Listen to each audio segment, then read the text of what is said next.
Hey guys, and welcome back to my channel. So for today's video, I want to give you guys a little bit more of an insight into my experiences with ADHD as a younger kind of child through the education kind of journey system. As you guys may or may not know, I'm not sure, I have a super passion for kids with ADHD struggling in mainstream kind of school and the whole education sector. So for today's video, I'm going to kind of talk about my experiences in a pupil referral unit. Did it benefit me as a child with ADHD, undiagnosed? Did it make any difference, or did it encourage me to kind of just hang out with the wrong people? But before we get going, if you could smash me a big thumbs up down below and subscribe to my YouTube channel, I'll forever be grateful. So let's get on to the video. So I think on a few occasions I have kind of spoken about my education in like quite a bit of depth, and I don't believe I've spoken that much in depth about my experiences in a pupil referral unit. But obviously I'm going to do a quick recap of my education, just in case you don't know, but it's only going to be quick. So I'll put on the screen whilst editing kind of where to skip to if you don't really want a recap of my education, but if you do, hang on. So throughout my education, my behaviour deteriorated, then it got better, then it deteriorated. I was on multiple report cards, progress report cards, attitude report cards, behaviour report cards. I was excluded. My parents would come in pretty much every single day. I wasn't bothered by authority, I wasn't bothered by rules, I wasn't bothered by consequences. They just didn't matter. They didn't play a huge part in disciplining me. So, you know, as I got older at school, my behaviour, it deteriorated and got worse, and my attitude to teachers, to people with kind of authority, it got worse. And I mean, it got bad. I'd be swearing, I'd be getting quite aggressive, getting quite up close and personal with some teachers, getting just quite in their face, because if I don't want to do something, I didn't want to do it. And if I didn't see why you're trying to make me do it, and I didn't agree with your reasoning, then I just wasn't going to do it. It's pretty much that simple. So I'd bunk lessons, I'd truant lessons. I would basically do everything I knew was not meant to happen, wasn't meant to be done. I'd do it because I just didn't care about the consequences. I full well knew every single consequence. I knew that if I carried on this behaviour, the school are going to eventually give up on me, regardless of where I'm at with my GCSEs. It doesn't matter, because if they can't control me, then I'm not safe, and neither are they or their pupils. Year 7, I wasn't too bad. I think I was just struggling to settle in with friendships and trying to academic. I was really not great. So friendships and academic kind of issues were the main kind of issue in year 7. When I went into year 8, again, it was definitely more the friendship issues, like bitching. I don't know, I was trying to figure out where I belong, but I never fit in anywhere. I was pretty much jumping one friendship group to the other friendship group, and every single friendship group ended in a massive row because of me, and it was just like, I didn't find anyone that liked me, basically, and I just struggled so bad with friendships. And year 7, year 8, I would have been 12, 13. So at that type of age, I think I was just trying my hardest to fit in. Year 7 and 8, you know, it was the start of a really uphill kind of battle with my ADHD undiagnosed. So yeah, with year 9, 10 and 11, I mean, I don't need to say anything but just say challenging. And when I say challenging, I mean really challenging, like advanced challenging. My behaviour was that bad that it was just bad. That's, yeah. I was rude, swearing, arguing, you know, doing things I knew I should not be doing in school, or even as a human being. I shouldn't be doing any of that sort of stuff. I was brought up with respect, you know, but, you know, I don't know. I was trying to fit in and I didn't. So I was just struggling, and the only thing that was stimulating me and giving me a little bit of attention was obviously mucking around and hanging out with the people that were just like me. I'm not going to be horrible and say misfit, because I don't want to upset anyone else, because that's not a very nice word, but that is how I felt. I felt like a misfit, so I automatically fell into this group of people that were just left to just misbehave, because it was like, well, you're not sporty, you're not academic, so what are you? And I was nothing. I was nothing. I wasn't a people pleaser, I wasn't a sheep, I didn't follow the crowd, I just had no, I didn't fit in, so I was just left to mingle and just make my own entertainment. And obviously with my ADHD being undiagnosed, that was a wrong move, because the things that I found stimulating were not great, and it started to become like an addiction. That negative attention was like a drug. I had to have it because I wasn't getting any other stimulation from schoolwork or like, you know, academic, sports, leadership. I wasn't getting any help. I was just left, and the whole school was my oyster, and there were so many opportunities that I could just do what I wanted to, because everyone was like, you're too challenging, and they kind of just let me do my thing because they just didn't want the problem of Molly. This is where it gets a little bit kind of like, not emotional, because I pride myself on who I am today. So who I was in the past has helped me evolve into who I am today, and I'm going to be using my experiences to help teachers, parents, anyone that is wanting to learn and be educated on how the education system kind of failed me, and what they didn't really help. So now I'm going to get on to year 10 and 11, because they were the worst years for my behaviour. So I have mentioned a few times I had 2 amazing teachers that stuck by me. I had quite a few teachers that were trying their hardest to put me on the right track, trying their hardest to keep me like entertained, because I think a lot of teachers knew. The head teacher really did not like me, and when I say did not like me, I mean she did not like me. She didn't like my mum, she didn't like my dad, and you know, she didn't, and it was very, very clear that she didn't like me. I was given unlimited amount of chances, and I can't thank people enough for that, but she was definitely not on my side at all. It was very much like, you've done wrong, you're being punished. And you know, she never really kind of sat down and asked me like why, you know, it was never a discussion. It was like, you've done wrong, that's it, you've done wrong. But there was never like, oh, can you, like, is there any way you can explain to me why you chose to act like that, or why didn't you go to English, why didn't you sit in assembly? I had an answer. I would have probably have turned around and said, I don't like it, I don't like it, it's boring, I'm struggling. And that could have opened so many opportunities for teachers to actually think, do you know what, maybe Molly is autistic, maybe Molly has ADHD, maybe Molly needs some extra kind of help. But no, it was punishment, punishment, punishment, and actually there was no communication. My parents were brought in and they were told the bad stuff I did, you know, like Molly done this, Molly done that, Molly done this, Molly done that. But in reality, it was never, how was Molly like at home? You know, no one was ever asking my parents how bad I was at home.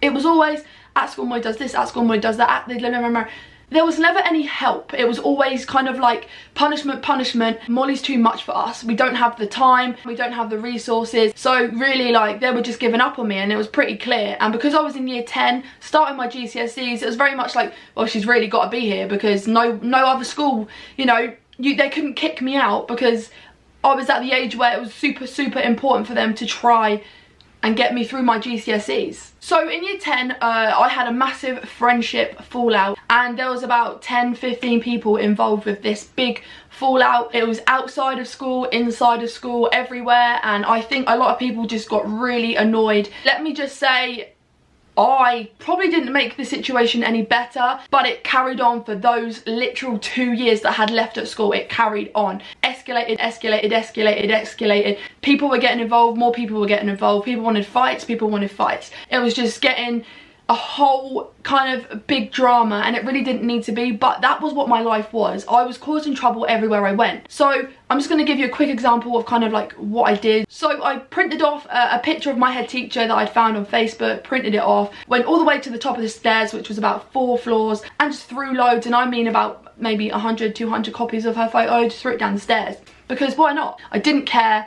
And yeah, that was pretty much that was the type of vibe I was. Like, I wanted fun, and I didn't care who I hurt, I didn't care what the consequences were, I just did not care. So eventually I was given a mentor. If you've got my book, if you read my book, there was a lady called Mrs. C, who was, let me just say, she's like really, really strict, but also kind of nice, if that makes sense. I don't know if you can be strict and nice, but anyway, that's the way she was.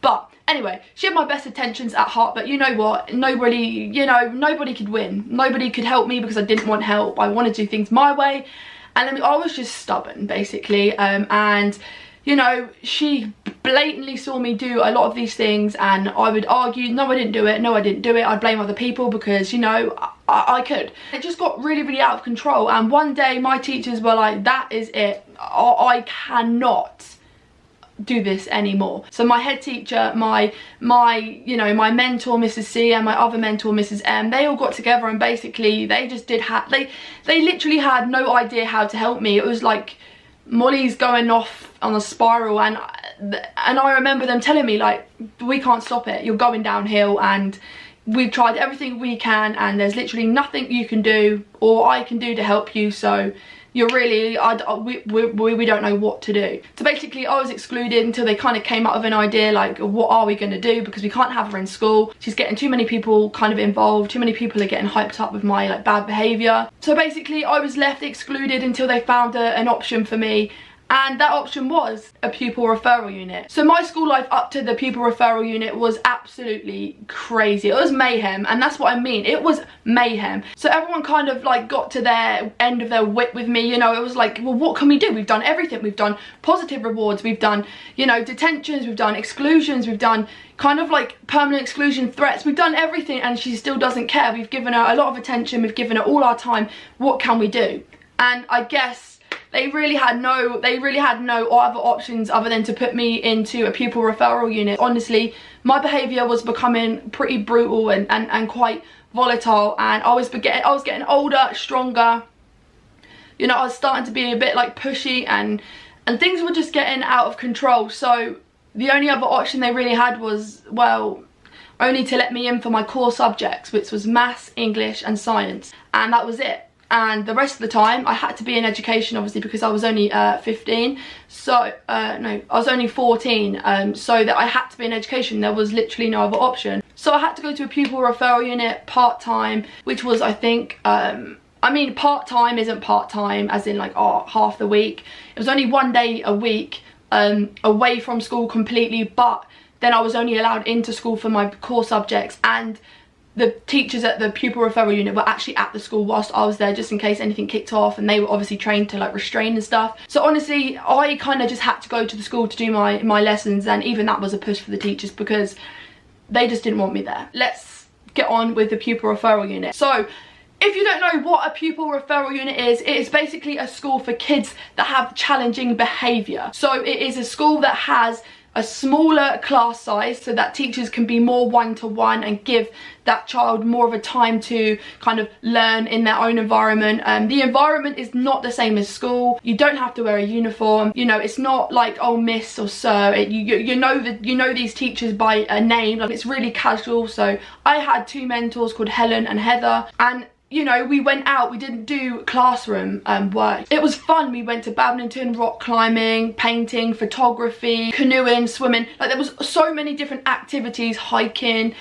but we were learning on the go. I learned so much whilst I was with these two ladies as a mentor, like just me on my own with these mentors. I had all their time or just on me, and it was a really positive experience for me. But when I was in the pupil referral unit, as in when I was first put into this pupil referral unit, it was definitely not the right environment for me, and that is why I was given a one-to-one mentor rather than a classroom kind of group setting mentoring, because I wasn't working very well. My behaviour was actually kind of trying to match those of the boys and the girls that were actually there. I was trying to fit in. So again, my behaviour actually got worse because it was very much like, well, I have to kind of keep up with them. So eventually, you know, I was given a one-to-one mentor where they actually came to my house, picked me up and took me out. We done activities, you know, like I just said, we was always outside. We were never inside. We hardly ever went into the, you know, the pupil referral unit. We never really went in there because it wasn't a great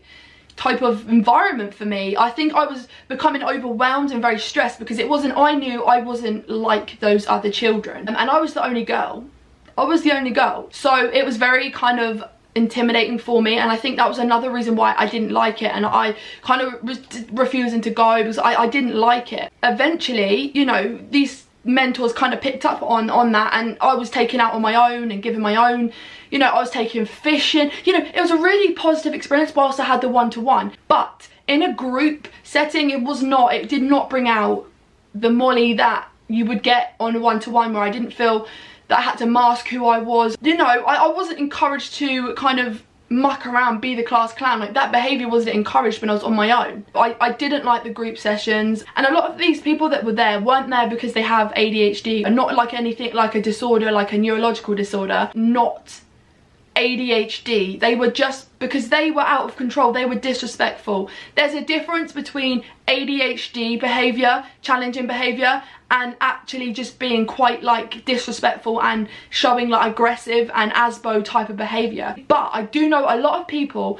have thrived in a classroom type of pupil referral unit environment, and I'm not the one to say it's right or wrong. I just want to give you guys a little bit more of an insight into what a pupil referral unit can kind of be like for a person, a child with ADHD and autism. So not every pupil referral unit will have the facilities to take you out one-to-one, do rock climbing and all these like fun outdoor activities. I was very, very lucky that the school I went to paid private for me to go to this pupil referral unit that had the facilities to do that. I was very, very lucky. I was very fortunate. I could have been sent to another one that's very local to me that would just make me sit in a padded room. Again, this is what I mean. I was very, very fortunate with the school that I went to, that they gave me the opportunity to go to a pupil referral unit that was private, and you had to basically pay for your students to go there. And it was very, very expensive. You know, I was told time and time again, this is a very expensive thing we're doing for you. We're doing it because we care, blah, blah, blah. At the time, obviously, I was like, oh, shut up. You just want me out the bloody way. But I can sit back now and I totally realise, you know, why they did it, and I do see how it benefited me as a young individual. I was given time to reflect, and they helped me with resumes, they helped me fill in like job applications, college applications. They really helped me, whereas at school I wouldn't have got that. You know, education at the moment anyway, and when I was at school, they aren't lucky enough to have a big funding. They don't get a lot of money for the special educational kind of children. I totally understand that not every school and a lot of schools in general just can't afford to have that money to help kids the way they would love to. I know that so many teachers would love to be able to spend one-to-one time with their students that have ADHD or challenging behaviour, but like I say, unfortunately the money just doesn't spread that far. I know that I'm super lucky to have been given an opportunity like that. Like, I am forever grateful, but I do feel like I have some experience to tell you that actually pupil referral units, if they're not the right ones, they can actually be kind of damaging for a child with ADHD. You're just put into a room with kids that are naughty, and you're labelled naughty, and you're just treated like you're in prison. It's not a very good experience. Once you cut off that the mainstream, it's very hard for that child to then go from a pupil referral unit back to mainstream school, because they lose all type of like routine, and they're used to kind of being able to just sit around and not have uniform. You know, those little things that I used to think, oh, for God's sake, I just want to wear a hoodie, or for God's sake, I just want to do this, or I just want to wear the shoes I want to wear. It doesn't happen like that in the real world, you know what I mean? If you start a job, you've got to wear a uniform, you've got to follow their rules, and being in a pupil referral unit, it didn't help me like that. I could wear what I wanted to wear, and if I didn't want to go, then do you know what? I didn't go. I wasn't given the structure that I think every child with ADHD deserves. I feel like just putting them in a pupil referral unit is just kind of an easy way out for teachers and for schools. Totally understand that sometimes it's necessary, sometimes it's a break for the child and for the teachers. I totally get that, and there needs to be a break. I totally understand, but I honestly don't think pupil referral units are the place for kids with ADHD. I don't, and that's my opinion, because I feel like they're just kind of, like I say, just thrown into a room with other kids that just don't behave, and some may have ADHD, some may not have ADHD, and even though some have ADHD and they have the diagnosis, they're still labelled as naughty regardless of their ADHD diagnosis, because they're in a pupil referral unit. So I find it very difficult to find as many pros as I do cons with pupil referral units, but I know I was very, very fortunate to be given the opportunity. I was like having one-to-one mentoring. Like I say, I went to a really, really good school, and they gave me the opportunity. They paid for it, and I was lucky enough that I got two amazing, you know, women that were my mentors, took me out and helped me do things,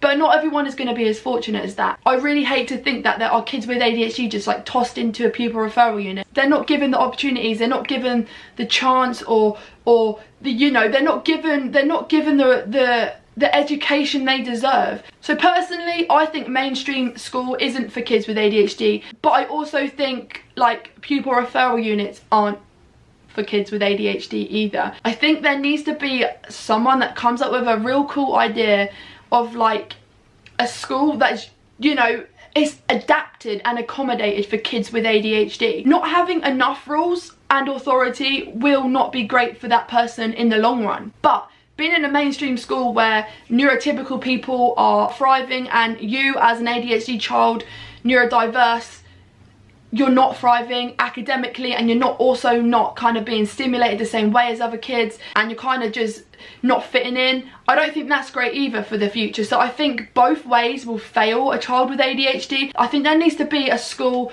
or some type of unit or some type of, I don't even know, education facility that can just be predominantly, you know, focused on ADHD behaviour, because like I say, behaviour is a way of a child communicating. So instead of trying to punish them, just listen.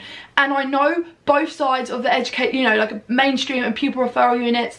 Yes, the pupil referral units also have more time and funding to help, but also mainstream school, they don't have the time to sit and help children with ADHD because they just don't have the time.